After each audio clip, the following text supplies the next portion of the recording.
Madame, Monsieur, bonsoir. Très heureuse de vous retrouver. Voici les titres de l'actualité de ce mardi. Troisième jour de la visite officielle en République de Corée du ministre délégué auprès du ministre de la Défense nationale, chef d'état-major de l'ANP, le général d'armée Saïd Chengriha, qui a visité différents stands de l'exposition internationale d'aérospatiale et de défense ADEX 2025. Les détails dans un instant.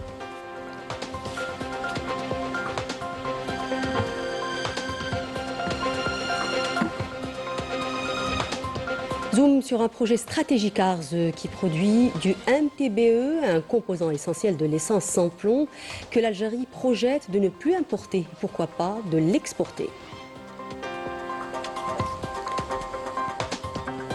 Et puis santé, avec cette première qui rendra le sourire à plus d'une famille, la convention de partenariat conclue aujourd'hui entre la CNAS et plusieurs établissements hospitaliers privés permettra un accès gratuit au traitement du cancer infantile.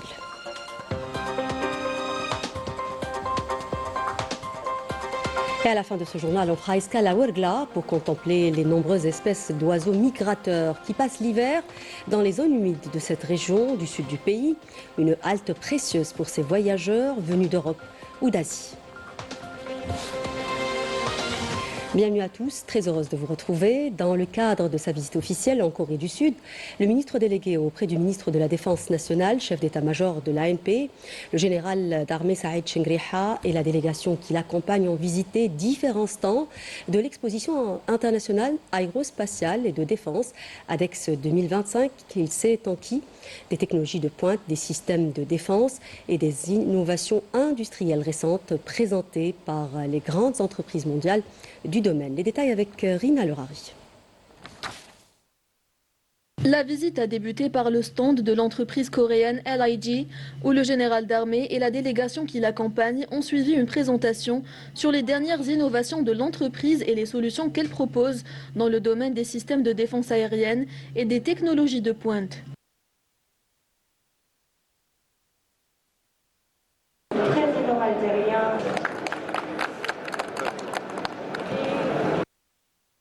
Par la suite, le général d'armée et la délégation qui l'accompagne ont visité les différents stands de l'entreprise et ont pris connaissance des divers équipements et systèmes conçus et fabriqués par l'entreprise.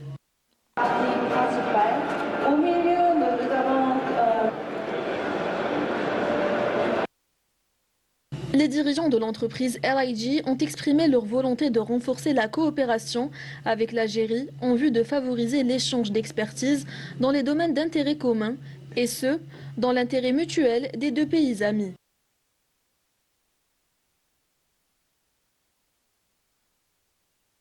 Ensuite, le général d'armée Saïd Chengriha, ministre délégué auprès du ministre de la Défense nationale, chef d'état-major de l'armée nationale populaire, s'est rendu au stand des véhicules spéciaux de l'entreprise Kia, où les responsables de l'entreprise ont présenté un exposé sur les derniers modèles des véhicules spéciaux produits par l'entreprise, mettant en exergue leur technologie moderne et leur capacité industrielle avancée.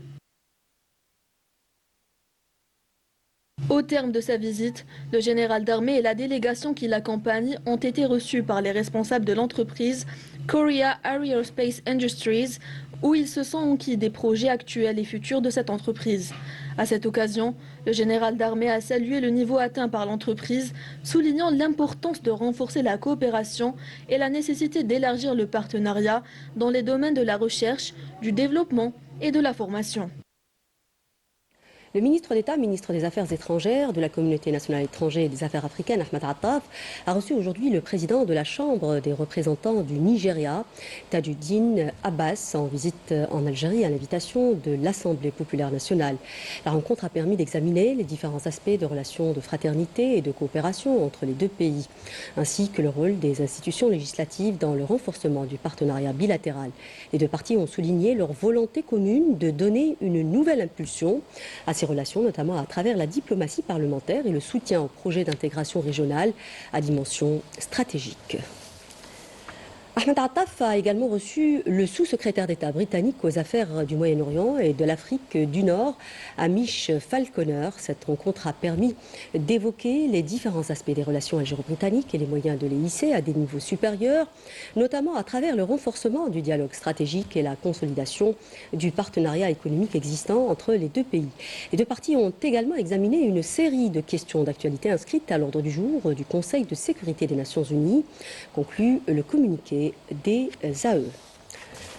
Le ministre de l'Intérieur, des collectivités locales et des Transports, Saïd Saïoud, a reçu ce mardi une délégation de la Banque asiatique d'investissement dans les infrastructures conduite par son président Jin Lee-kun en présence des cadres du ministère. La rencontre a été une occasion pour discuter des voies et moyens de renforcer la coopération dans différents domaines stratégiques. Le ministre a rappelé lors de cet entretien la stratégie actuelle du secteur pour le renforcement des infrastructures de base du transport et le développement du système national.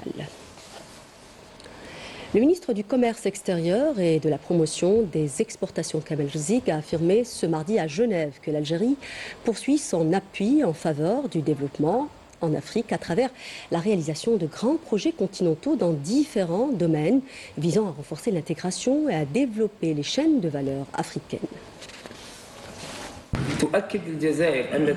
L'Algérie affirme que le développement en Afrique ne pourra se réaliser qu'à travers une solidarité effective, l'échange d'expériences et l'investissement conjoint dans les infrastructures, ainsi que la mise en œuvre des chaînes de valeur continentales. Elle considère également que la zone de libre-échange africaine constitue un instrument stratégique visant à renforcer l'intégration économique africaine, en levant les obstacles entravant sa mise en œuvre, notamment les barrières douanières visant à faciliter la circulation des marchandises, des services et des capitaux entre les pays du continent.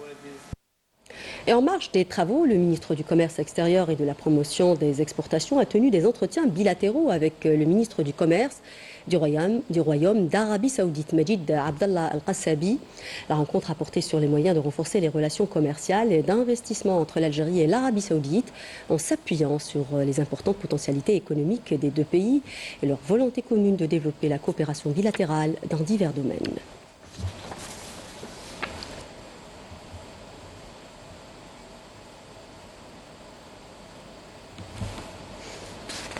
L'agence algérienne de promotion de l'investissement a été élue à l'unanimité à la présidence de la région Moyen-Orient et Afrique du Nord au sein de la WIPA, l'Association mondiale des agences de promotion de l'investissement.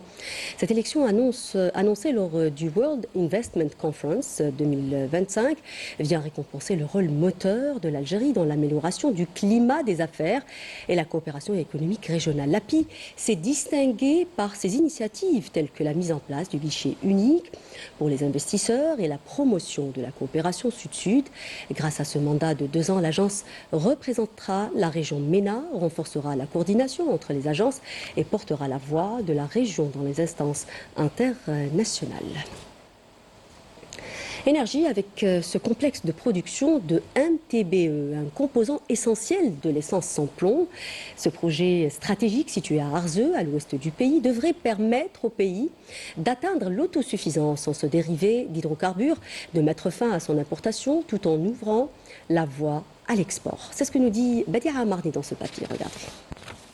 C'est le premier complexe en Algérie de production de méthylterte butyléther, MTBE, un additif utilisé dans la production de l'essence pour en améliorer les performances et réduire les émissions polluantes. Les travaux de cette infrastructure installée dans la zone industrielle d'Arzeu et qui s'étend sur 14 hectares avancent à une cadence soutenue. D'une capacité annuelle de 200 000 tonnes, la réception de ce projet est prévue d'ici le début de l'année prochaine. Le taux d'avancement des travaux est de 74% actuellement. Ils seront achevés d'ici la fin de l'année. La phase pré-production appelée pré-commissioning et commissioning sera lancé au premier semestre 2026. Ce complexe a pour objectif le développement de l'industrie et de l'activité pétrochimique du complexe, de même que la valorisation des matières premières produites localement, à l'exemple du méthanol et du gaz butane. En plus de la réduction de la facture d'importation et la satisfaction des besoins des raffineries en Algérie.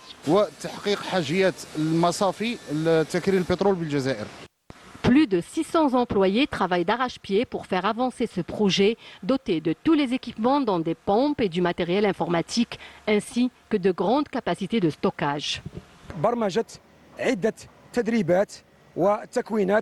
L'entreprise a programmé plusieurs stages et des formations ici en Algérie et à l'étranger.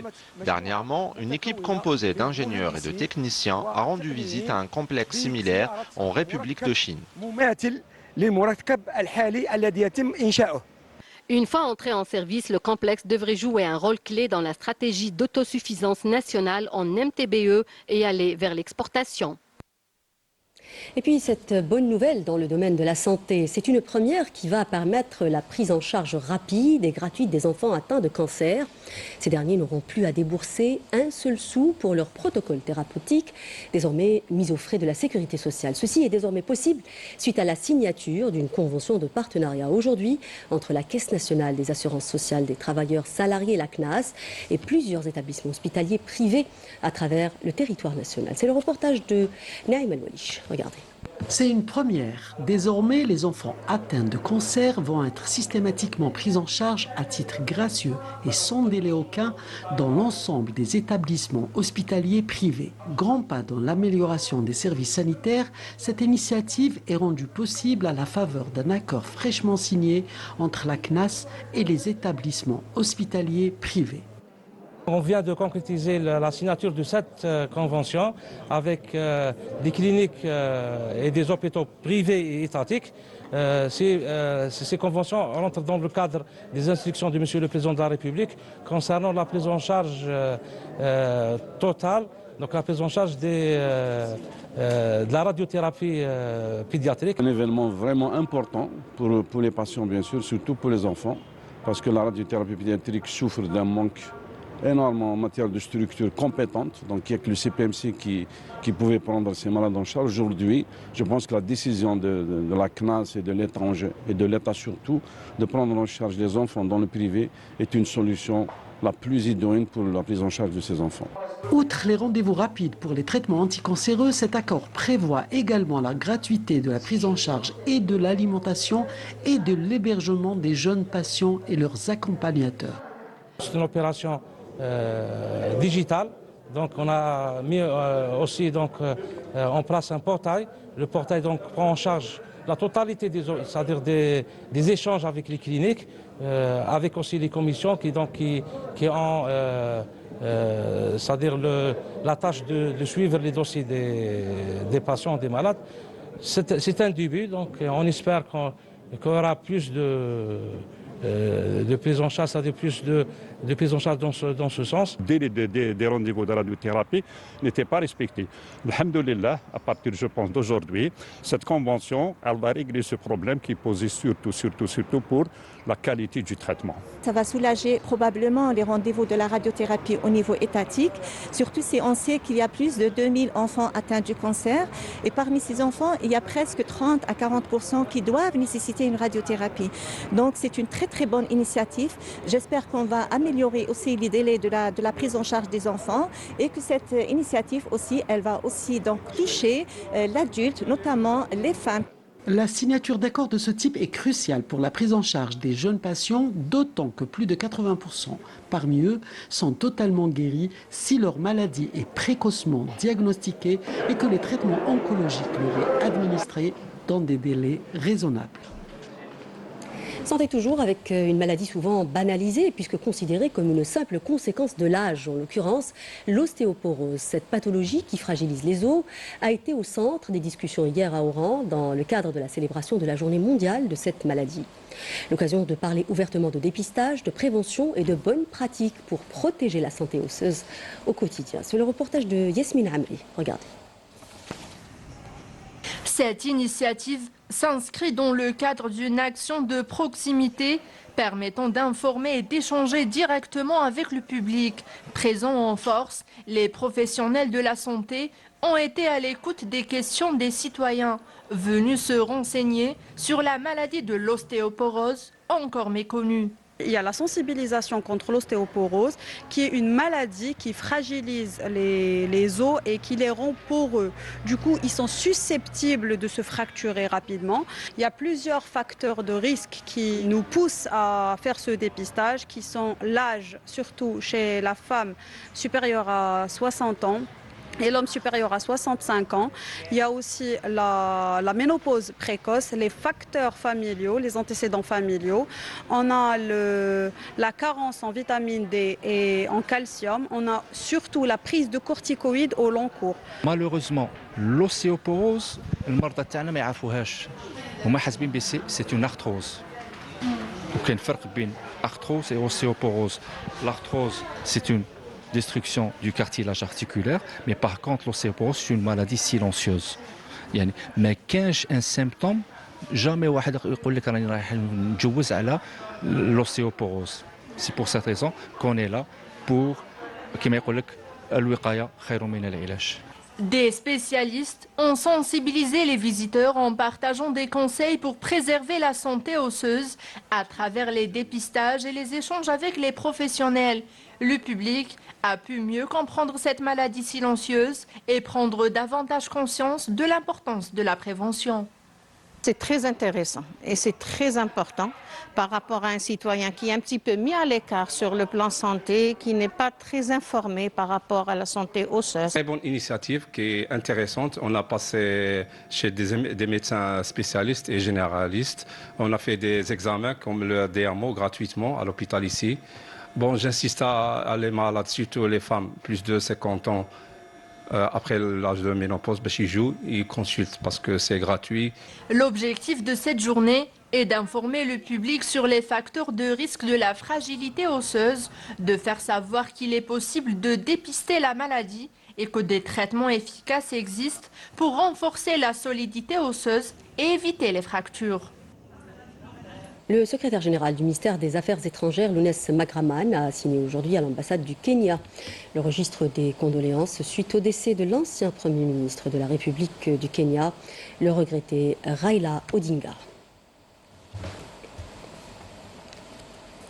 Et puis, dans l'actualité internationale, au Sahara occidental, où le Maroc mène une véritable politique de la terre brûlée, le comité politique du Conseil national sahraoui dénonce des destructions de maisons, des confiscations de terres et des attaques contre des familles sahraouis. Autant d'exactions commises en toute impunité par l'occupant marocain, nous dit Meïssa Al-Bouhla dans ce papier.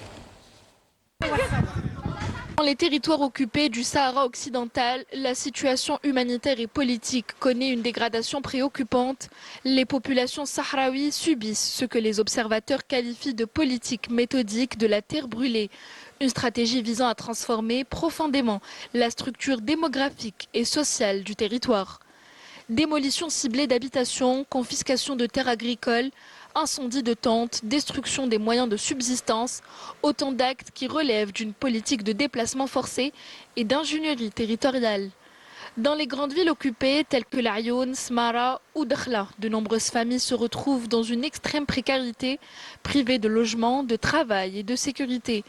Victimes d'un système de marginalisation institutionnalisé, ces pratiques contraires au droit international, humanitaire et aux résolutions onusiennes traduisent une volonté manifeste d'effacer l'identité sahraoui au profit d'une colonisation de peuplement encouragée par les autorités de l'occupation. Le peuple sahraoui, dernier en Afrique à attendre l'application de son droit à l'autodétermination, continue de résister pacifiquement face à cette guerre d'usure et de spoliation.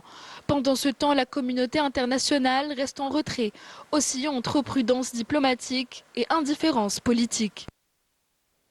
Et dans l'actualité internationale toujours, crise politique persistante en France. Le gouvernement Le Cornu peine à faire adopter le budget pour l'année 2026, alors que les tensions au Parlement se multiplient. Cette crise institutionnelle affaiblit la confiance des Français et fragilise la position du pays sur la scène internationale. C'est un papier signé Rina Lerari. La France ne rassure plus les investisseurs. Entre un déficit structurel qui dépasse les seuils européens, le recours répété à l'article 49 alinéa 3 pour faire passer les budgets et un parlement éclaté, le pays donne l'image d'une gouvernance sans visibilité. Les chiffres parlent d'eux-mêmes. Le déficit français avoisine 5,5% du PIB et la dette dépasse désormais 110%, plaçant la France parmi les pays les plus endettés de la zone euro. Vous avez participé pendant 8 ans au saccage de notre économie. Il n'y a jamais eu autant d'entreprises qui ferment. Les salaires, les investissements productifs chutent. Les souverainetés industrielles et alimentaires sont en très grave danger. Les fins de mois des Français deviennent insoutenables. Vous avez dévasté l'économie du pays. Les instituts économiques le prédisent. Ce budget nous fera terminer l'année avec les pires résultats économiques des puissances européennes. Baisse d'impôts sur les sociétés, suppression de la taxe d'habitation sur la résidence principale, allègement des impôts de production. Depuis 2017, plusieurs réformes fiscales ont été menées sans réel financement. Des mesures qui ont fini par creuser un déficit désormais structurel. Pour les marchés, le signal est clair. La France vit aujourd'hui au-dessus de ses moyens. Cette situation traduit une faiblesse économique, en plus d'une perte de confiance dans la solidité du pays, à redresser durablement ses finances. Et donc vous accumulez comme ça des mesures qui ont des effets permanents, qui sont récurrentes.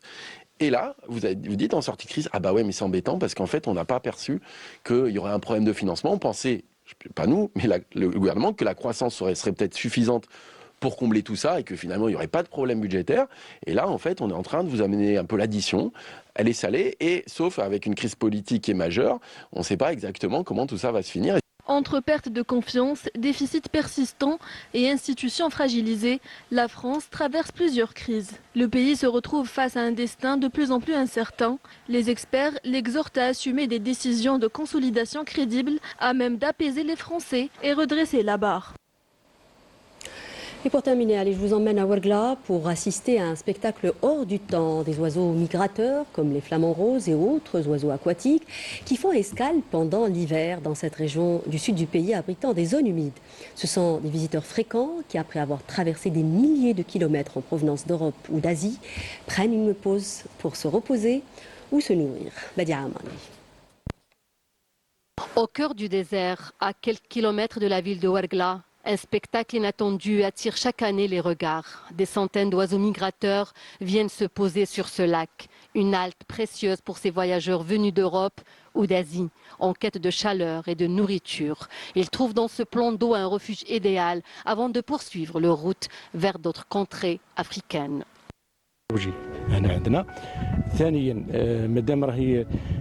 Ces oiseaux jouent un rôle essentiel dans la biodiversité.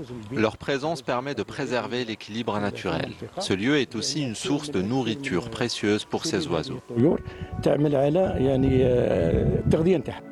Chott Omr Nab, un refuge majeur pour les oiseaux d'eau migrateurs et évirnants, est souvent choisi pour l'organisation de sorties pédagogiques au profit de stagiaires des instituts de formation professionnelle où des informations précieuses leur sont fournies par les agents des services de la conservation des forêts autour de cet écosystème unique. Je découvre pour la première fois l'existence d'oiseaux migrateurs à Ouargla, qui viennent même d'Asie, chose que j'ignorais avant. Je remercie notre institut qui a organisé cette sortie et les agents de la conservation des forêts qui nous ont sensibilisés sur l'importance de les protéger. Un fragile équilibre qui reste menacé par la baisse du niveau d'eau, la pollution, la chasse ou encore l'urbanisation. Les autorités locales et les associations environnementales multiplient les initiatives pour préserver ce poumon écologique. Et avec ces belles images, notre journal prend fin. Merci de l'avoir suivi. Je vous retrouve demain à 19h. Excellente suite des programmes sur notre chaîne.